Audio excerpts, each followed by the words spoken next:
Sa pagsaka sa presyo sa mga palaliton sang putanan usab, sa pagsaka sa presyo sa lana, ang mga tao adunay mga diskarte aron makasugakod nining nasinating krisis. Kung unsa kini sa nato pinaagi nining report.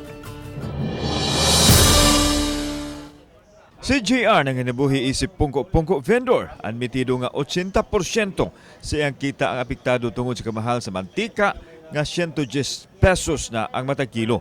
Ang karne usulod sa ginhawaan ug ubang sagol misaka usab ang presyo. Samot na ang LPG nga kapin sa 1,000 na ang tangke. Labaw sa tanan ang presyo sa gasolina sa iyang motor nga gamiton sa pagpangumpra padayong misaka. Si Glenn, kung kaniadto LPG tank ang kargas motor karon kahoy na kaysa tag 50 pesos ang sako, makatabang na sa iyang pamilya nga dili madak-an sa gasto kung LPG ang gamiton. Ako lang siya i-adjust ang gidakon sa parehaning mga manok, ng bulaklak. Mora akong para lang yun ang presyo para minti. Kahoy ron, sauna ko na, LPG na akong karon kahoy na akong isakay. Okay, mahal naman. Wala ka nang palitsan.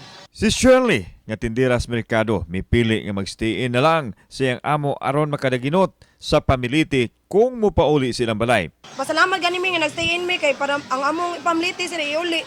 Amo na lang ipadala sa ilaha.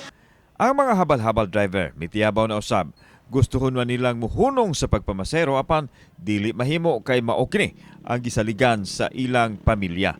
Busa, makigsabot-sabot na lang kuno sila sa mga pasayro kung pila ang makaya nga budget. Wala nang maganansya, sir. Grabe, wala nang matira sa pamilya. Yan ang isang problema. Sa pagmahal sa presyo sa mga palaliton, dawa na'y mahimo ang mga tao kung dili ang paghugot sa bakos na lang aron makasurvive. Kauban si Clover Lumayag, ako si Alan Domingo. Balitang Bisdak.